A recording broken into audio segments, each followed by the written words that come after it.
খিলঞ্জীয়া ভূমিপুত্ৰ হোৱাৰ পিছতো বাৰে বাৰে এটা জনগোষ্ঠীক টাৰ্গেট কৰি প্ৰত্যেকটো ৰাজনৈতিক দলে আমাক কেৱল প্ৰতাৰণা প্ৰবঞ্চনা কৰা আপোনালোকে দেখিবলৈ পাইছে। যিহেতু 2026 বিধানসভা ইলেকশ্যন আহি আছে, সৰু কোচ ৰাজবংশী ছাত্ৰ সন্থান লগতে কোচ ৰাজবংশী যিমান দল সংগঠন প্ৰতিটো দল সংগঠন আমি একত্ৰিত হৈছো আৰু এটা মঞ্চত আহিছো। লগতে এটা কথা ক'ব বিচাৰো, চৰকাৰক আজি এই সংবাদমেলৰ জৰিয়তে এটা কথা স্পষ্টকৈ ক'ব বিচাৰিছো, কোচ ৰাজবংশীসকল খিলঞ্জীয়া ভূমিপুত্ৰসকলৰ যি সাংবিধানিক অধিকাৰ বিচাৰে সেই সাংবিধানিক অধিকাৰৰ সুৰক্ষা প্ৰদান কৰাৰ কাৰণে বাস্তৱ পদক্ষেপ হাতত ল'ব লাগে। অন্যথা 26 বিধানসভা ইলেকশ্যনৰ আগত আমাৰ কোচ ৰাজবংশী ঐক্য মঞ্চৰ জৰিয়তে এইখন চৰকাৰক কেনেকে শান্তিক লগাব লগা পৰিৱেশ সেইটো কিন্তু কোচ ৰাজবংশী সমাজে বৰ্তমান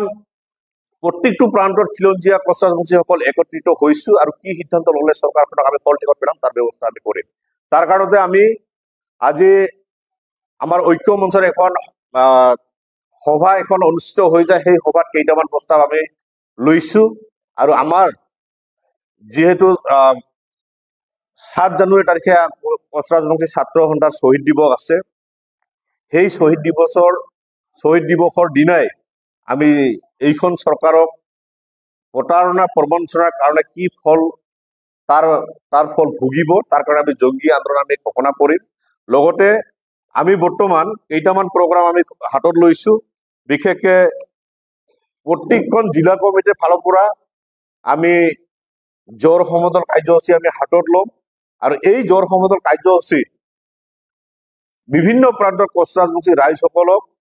আমাৰ প্ৰগ্ৰামত সহায় সহযোগ কৰাৰ কাৰণে আমি আহ্বান কৰিছো।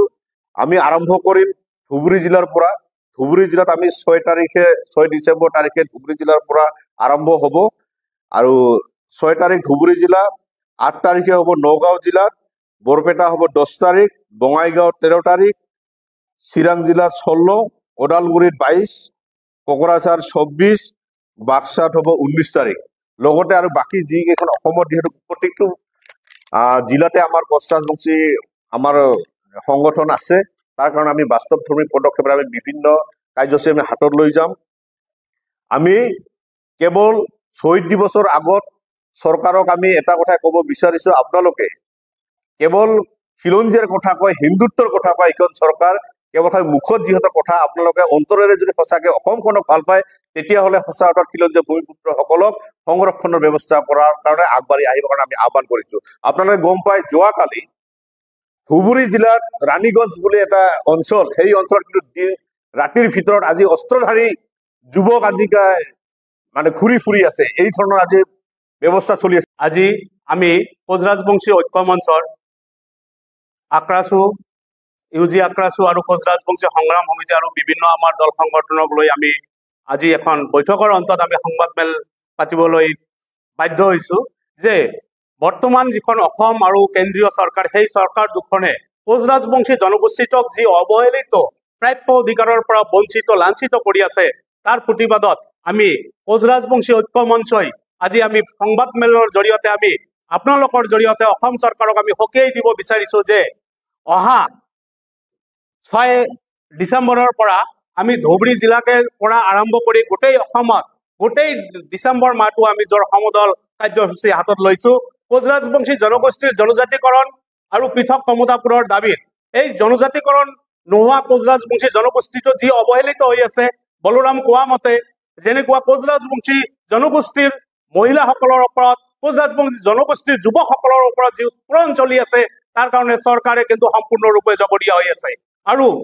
আক্ৰাছুৰ শ্বহীদ দিৱস যেতিয়া অনুষ্ঠিত হ'ব আমাৰ ধুবুৰী জিলাতে, দীপেন ৰয় কোৱা মতে সেই আক্ৰাছুৰ শ্বহীদ দিৱসো আমি কোচ ৰাজবংশী ঐক্য মঞ্চই আমি যৌথ সন্মিলিতভাৱে আমি শ্বহীদ দিৱস পালন কৰিম আৰু সেই শ্বহীদ দিৱসতে আমি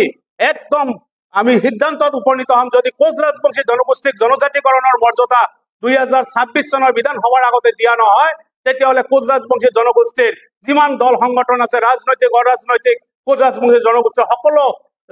মানুহকে মই আহ্বান জনাইছো আজি ঐক্য মঞ্চৰ জৰিয়তে যে আমি সকলোৱে হিল দল ভাঙি আহি আমি প্ৰয়োজনত জংগী আন্দোলন কৰিবলৈ আমি বাধ্য হ'ম। তাৰ কাৰণে কিন্তু অসম চৰকাৰ আৰু কেন্দ্ৰীয় চৰকাৰে সম্পূৰ্ণৰূপে জগৰীয়া হ'ব। জোৰ সমদল আমি উলিয়াই ল'ম, সেই জোৰ সমদলত আমাৰ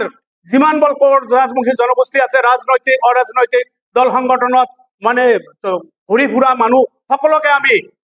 আঁতৰ আহ্বান জনাইছো যে আমাৰ জোৰ সমদলত আমি নিজস্বতা এৰি জনগোষ্ঠীৰ খাতিৰত জনগোষ্ঠীৰ আমি উজ্জ্বল ভৱিষ্যতৰ কাৰণে আমি যাতে হিল দল ভাঙি ওলাই আহোঁ, তাৰ কাৰণে সকলো কোচ ৰাজবংশী জনগোষ্ঠীয় মানুহক মই আহ্বান জনাইছো এই কোচ ৰাজবংশী ঐক্য মঞ্চৰ জৰিয়তে। আৰু আমাৰ অনাগত দিনত আমাৰ লগত বিভিন্ন আমাৰ